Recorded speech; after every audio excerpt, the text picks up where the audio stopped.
All the water outside your house is rainwater, snow melt. That all lands on the ground surface, goes to the storm inlets, which would be those kind of holes along the street, and goes directly to a lake or a stream with no treatment.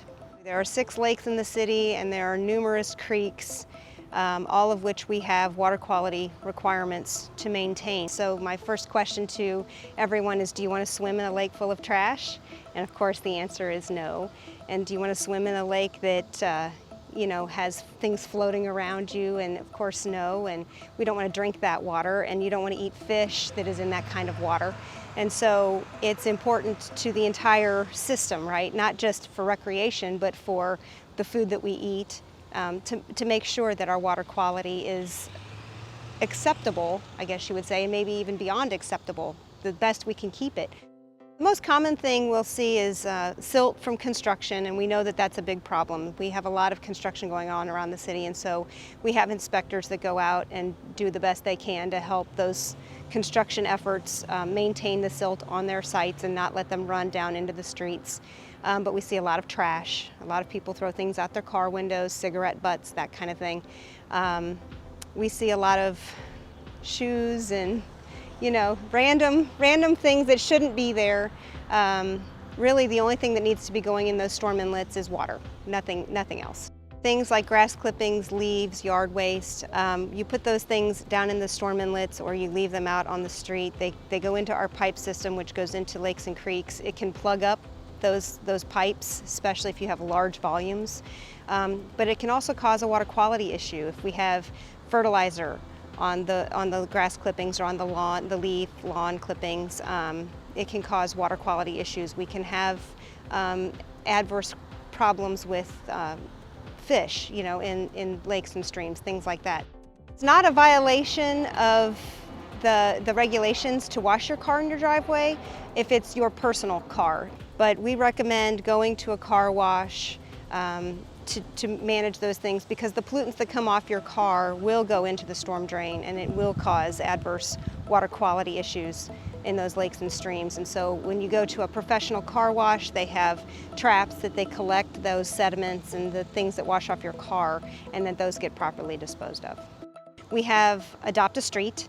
So groups can get together. Groups as small as just a family, maybe a family of 3 or however many would like to get together, can go out and adopt a segment of street. We have segments available to adopt, and you go out 3 or 4 times a year and collect that trash, leave it on the side of the road, and we will have staff come out and pick that up.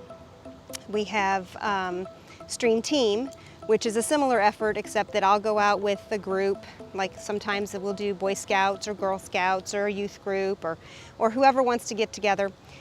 Once a year we do a big Stream Team effort, and we'll go out and pick a stream and pick up all that trash, and we've literally pulled car hoods and grocery carts and mattresses and those kinds of things out.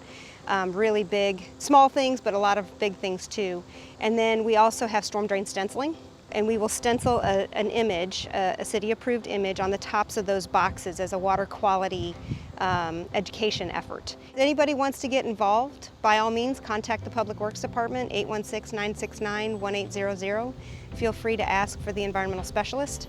We can get them set up to help volunteer in any of those efforts.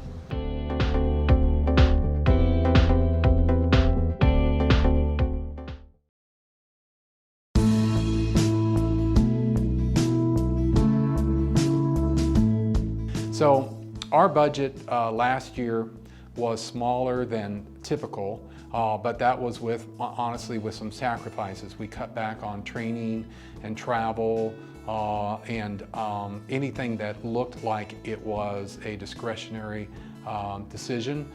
We basically said we're not doing that. We're only going to look at the core value, the core mission of the city, and ask, is this dollar being spent in that way? The response that I would give to someone saying what has happened to the city financially regarding COVID is that we did the contractions that were necessary during the COVID period in our spending program. We anticipated revenue shortfalls that didn't occur, and then we have been able to return back to the funding program that we had 2 years ago. We all talk about what I will call the day-to-day expenses of the city, and paying the light bill and paying the personnel and things like that. That is right there around the $83 million mark. But when you look at every dollar that the city spends inside of a 12-month period, it can go up as high as $250 million inside a year. So, you're looking at an organization that really is a $250 million organization.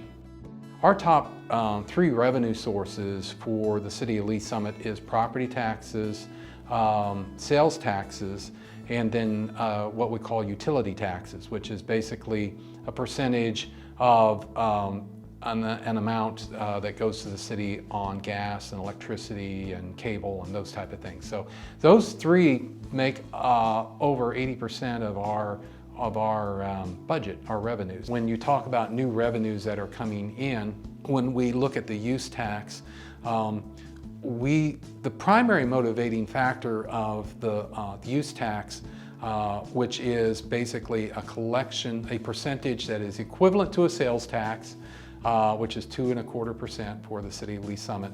That same percentage is collected on goods and services that are provided outside the state of Missouri, but that are brought here to the city of Lee Summit. And we ask our taxpayers and our voters to allow us to start collecting that. The primary motivation for why we did that was that we thought that there would be a depletion as time goes on of our what we call our brick and mortar sales tax. Basically, you and I going to retail outlets here and buying things, and we were seeing this continued growth and trend where people were purchasing things online. You combine the positive message of the use tax and being able to find new funds that we were losing through internet sales and those type of things, and then new revenue because we realigned a portion of our debt levy over to the general fund without increasing taxes. That produces over $5 million of revenue to help the general fund that we didn't have in the past. We have the entire budget on our website, which is cityofls.net. There's a 9-page document that is text and graphic based that I think could give you a real good overview of where we are and what does it look like compared to previous years.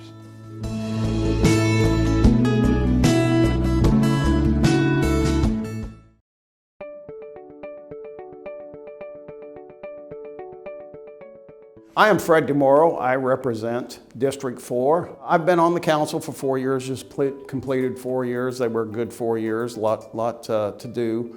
And prior to that, I was on the Charter Review Commission. Prior to that, I spent 7 years on the Planning Commission. And the Planning Commission is actually the advising body to the City Council for land issues and development issues. I've always been interested in the city, and I actually, a current council member is the one that gave me the urge to, or push to actually join the Planning Commission. And I just wanted to get more involved. I think he got tired of me asking questions all the time, so he said, let's put him to work. The one thing that we are passionate about, or I'm passionate about, is reducing the burden of property taxes on our residents, and by that we have to attract more commercial development to get those commercial property taxes, commercial sales taxes involved. And as a trickle-down theory, that actually reduces the burden on residents. It sort of move from a bedroom community to a more diverse community tax base. I am Public Works Chairman, and we actually found money for a stormwater rate study.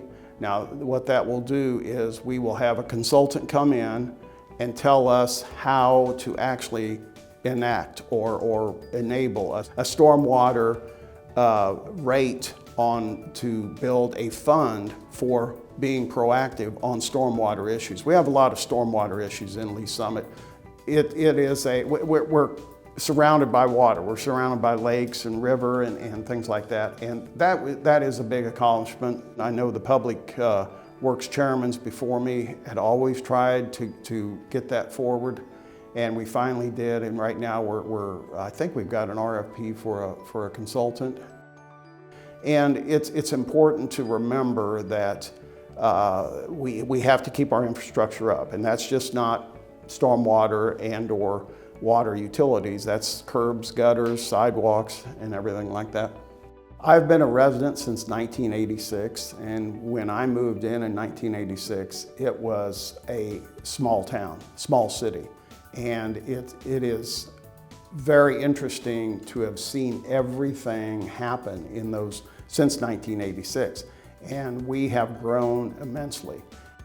Citizen involvement is very important. I think that it makes us a better community. There are all kinds of people out there that have really great ideas that would fit well in our boards and commissions. And really, it's minimal time invested. They would be surprised of what they can do, the good they can do in a short amount of time. One meeting a month or one meeting every quarter, and really move things forward.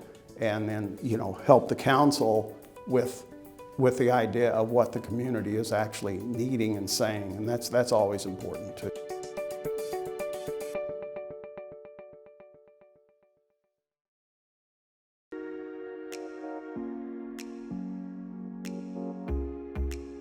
There's actually a list of a lot more of what you can't put down a sink than what you can. You especially want to stay away from harsh chemicals, most household cleaners, automotive fluids, pool and spa equipment. A lot of those are corrosive to your pipes and can cause problems. You really want to stay away from grease. Grease is a huge culprit for sewer backups and clogs. I know garbage disposal sounds like you can use it for all your garbage, but you really shouldn't treat your sinks like a garbage disposal. You want to minimize how often you use them and what kind of foods you put down. Fats, oils, and greases. That kind of hits everything that you use for cooking, your fats that you trim off of your food, your oils like your salad dressings and mayonnaise, and your grease. When it cools, it actually hardens and congeals. There's two things that can happen. One, it actually hardens on the walls of the pipe. And as you do it multiple times, it creates layers, which actually reduces the opening of the pipe. And it can be a partial blockage or a full blockage, which can cause backups into the home.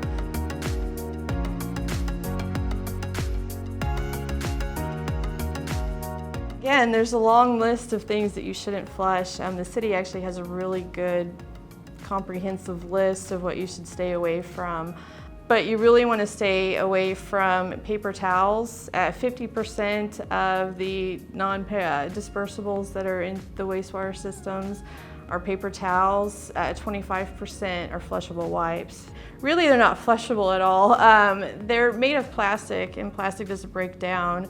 To tell you the truth, the term flushable is actually defined by the wipes industry, and so they consider flushable if it makes it through your plumbing system, which all it means is that it just kind of passes through to other equipment that you have. Like for the city of Lee Summit, we have 33 pump stations located throughout the city, and so what'll happen is they'll form rag balls and they'll bind up into the impellers of the pumps, and it's really costly you have to pull the pumps and pull the rags out, and it can burn up the motors. And then they can also make it to the wastewater treatment plant, and a lot of the wastewater treatment plants in ours specifically aren't really equipped to deal with the chemicals and medicines and hormones that we send through the wastewater system. So all that stuff passes through and it gets into our waterways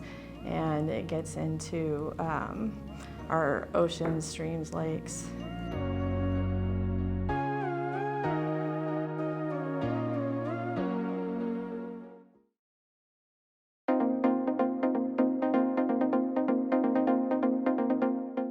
Well, the Arnold Hall project it's a historic Arnold Hall building on 3rd Street. And it's had flooding issues for many years, and as well as the buildings next to it. During heavy rainfall, there's water in the buildings from the rain. And so the Arnold Hall project is a stormwater project to try to mitigate the flooding as part of that. So on this project, we're using a combination of some newer features on this. Paved drain, which is a pervious paver that we can put on the surface, so we don't need to put in a lot of pipe and inlet on this project. It's very similar to the surface we put at the 4th and Main parking lot. The idea of pervious pavement is the water, it's just as if it were grass or turf. The water hits the ground and it infiltrates straight into the ground, so you don't have runoff. Obviously, as we do this project, we want to make sure we're not adversely or overly adversely affecting the businesses. So part of this is that it's going to be, the contractor has plans to build in a couple of phases. So one will be behind the building with Arnold Hall, do that one first. And then when we have the main parking lot closed, probably post some signs on 3rd Street for like carry out, pickup and delivery.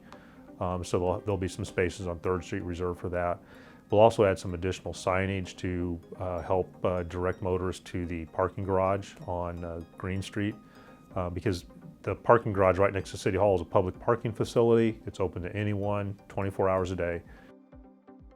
At Lee Drive or Lee Longview Drive and Ward Road, we've had several homes there that have reported flooding, structural flooding. Now this goes back to our 2007 bond issue program that started, where basically funding was authorized to address stormwater projects that would address structural flooding caused by a lack of public infrastructure or failed public infrastructure.